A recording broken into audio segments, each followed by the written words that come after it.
pertanyaannya, how to stay relevant? Bagaimana industri properti stay relevant di mana demand-nya itu juga sekarang semakin tergerus gitu ya.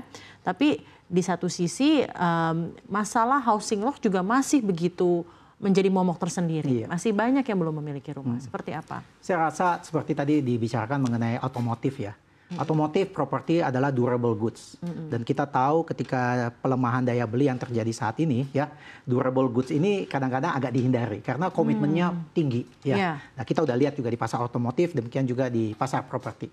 Namun satu hal yang saya tadi katakan, banyak generation Y ya, millennials, generation C yang harus tetap di-educate mengenai pentingnya investasi di properti. Banyak orang selalu merasa properti itu alat investasi. Benar, kalau Anda sudah punya properti, satu properti di mana Anda tinggal, properti berikutnya adalah alat investasi. Namun banyak penduduk Indonesia saat ini, khususnya kalangan menengah, kalangan Gen Y, Gen Z yang tidak punya properti sama sekali dan mereka tidak merasa itu terlalu penting. Oleh sebab itu mereka shifting ya sewa aja gitu ya. Pertanyaannya apakah sewa itu menyelesaikan masalah mereka? Saat ini yes. Tapi 5 to 10 years itu menjadi tantangan bagi mereka. Jadi kalau tidak diberikan edukasi yang tepat bahwa properti itu adalah alat di mana Anda bisa punya safe haven ya dengan keluarga Anda dan ini juga one day juga menjadi aset Anda ke depannya, itu nantinya generasi-generasi muda ini akan kehilangan pijakan sehingga mereka mencari investasi-investasi yang lebih cepat yang mungkin resikonya tinggi dan itu menurut saya cukup berbahaya kalau mereka tidak punya at least satu properti. Oleh sebab itu saya merasa bahwa baik pemerintah, perbankan maupun developer juga harus mikirin nih. Ini PR sama-sama. Gimana caranya generasi muda ini bisa lebih mudah lagi gitu ya memiliki properti melalui financing, mungkin bentuk-bentuk penyaluran KPR yang lebih mudah digapai, lalu juga ketersediaan lahan, ketersediaan properti yang memang tidak perlu commuting terlalu jauh, transit oriented development dan lain-lainnya ya Pak ya memang harus baik gitu ya. Saya bisa jawab itu dengan beberapa ide ya. Untuk contoh for government. I think government get so many noise right now. Apa yang harus dilakukan? Kadang-kadang kalau government akan berpikir, kalau kita akan mengambil tindakan ini, akankah ini berubah? Yang mereka paling tidak suka adalah kalau saya sudah ngubah ini ternyata nggak ada apa-apanya gitu. Ya, tapi itu harus mereka test case sendiri. Ambil contoh banyak sekali masukan-masukan ya. Mungkin bukan sekarang, dari 1-2 tahun yang lalu ya, minta pembebasan dan diskon PPN dan pemerintah sudah mengambil sikap untuk membantu. Makanya ada yang namanya PPN DTP, PPN yang ditanggung pemerintah dan itu berjalan mulai pada saat COVID even up until today. Ya, walaupun di bulan Juli sampai Desember ini pemerintah sudah menurunkan pembebasan itu diskonnya hanya 50%. Januari to June 100%. Ya, pihak-pihak REI maupun Kadin kita di bagian properti pengen dorong pemerintah untuk coba continue dong program ini karena saat ini nih sebenarnya properti masih bisa lari 2 tahun terakhir ini karena PPN DTP. Kalau nggak ada PPN DTP, saya sangat yakin sangat sulit sekali untuk developer untuk bisa menjual satu properti dengan harga yang menarik bagi customer-customer yang berada pada saat ini. Nah, itu yang pertama. Yang kedua adalah pembebasan diskon PPN itu kalau mau diarahkan dengan tepat, kalau bisa diarahkan kepada mereka yang pertama kali beli properti. Not everyone can get this facility. Ya. Anak-anak umur 20, 21, mungkin dia belum married, dia butuh properti gitu ya. Kita dorong mereka untuk ambil properti. Karena saya percaya begitu seseorang, anak muda sudah mulai mencicil properti, dia hidupnya pasti lebih serius. Karena setiap bulan dia harus bayar ya KPR, ya bunga KPR dan segalanya. Itu penting. Lumayan sistemik ya Pak, penyebab mengapa tren kepemilikan dari properti ini semakin menurun. Sistemik ya Pak, jadi maksudnya daya beli masyarakat juga sedang melemah.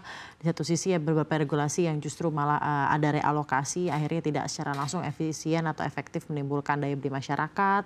Di satu sisi juga ada bentuk-bentuk investment lagi yang dirasa lebih mudah untuk mendapatkan untung. Jadi memang ada bentuk-bentuk sistemik yang akhirnya menimbulkan ya property owning itu sepertinya tidak lagi menjadi tren, lebih kepada property leasing.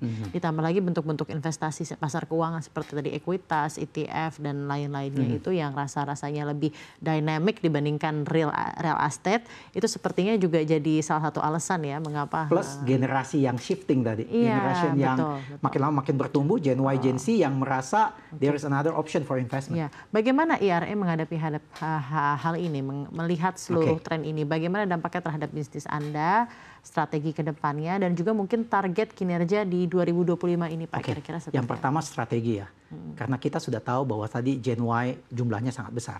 mau nggak mau untuk menjangkau mereka, kita menggunakan yang namanya social media dan digital. Yang anak-anak zaman sekarang pengen cepat. Anak-anak zaman sekarang ini sudah gadget, mereka udah gadget oriented. Mereka yang Gen Y itu adalah orang yang hidup di zaman internet sudah kenceng. Jadi kita kalau merekrut agent-agent yang baru, kita mesti memberikan mereka tools yang mereka bisa pakai. Dan mereka merasa nyaman jadi agent property. Bagi generation X seperti saya, jadi agent property itu membanggakan. Tapi bagi generation Y dan C ini merasa, gua nggak mau masuk ke bisnis-bisnis papa mama saya masuk ke bisnis mungkin yang lebih advance kayak finance dan segalanya. Padahal banyak orang bisa mendapatkan penghasilan yang baik di dunia ini. Yang ambil contoh tadi pagi saya menarik sekali. Di Amerika membuat laporan bahwa kenapa orang-orang yang di sekolah computer science saat ini susah cari kerjaan. Karena di Amerika mengatakan bahwa ketika AI datang, AI itu membunuh orang-orang yang menguasai coding. Karena AI bisa mengambil pekerjaan coder. Ya. Amerika sekarang membutuhkan electrician, plumber. Orang-orang yang pekerjaan yang very traditional dan gaji mereka gede sekali sekarang per jamnya. Karena Amerika kekurangan orang seperti begitu. Jadi kita juga harus sadar dengan kemajuan teknologi ini, sektor-sektor apa yang memang ternyata kembali lagi ke sektor konvensional begitu ya. Karena ada sektor konvensional. Jadi di Amerika yang sekarang lagi naik adalah mereka-mereka yang mampu membuat apps yang mengconnecting electrician, plumber kepada customer. Jadi high tech juga, tapi dibungkus dengan sebenarnya pekerjaan-pekerjaan rutin yang tidak bisa diganti sama komputer. Terus IRA kira-kira strateginya seperti apa Pak? Satu, kita sudah mengembangkan dari 2 tahun yang lalu yang namanya IRA Mobile. IRA Mobile adalah kita punya agent 4.800 orang. Satu hal yang saya selalu menjadi challenge bagi agent-agent adalah kalau semua agent memasukkan data ke dalam satu sistem, bagaimana caranya agent lain tahu bahwa data itu fresh, data itu masuk secepatnya begitu.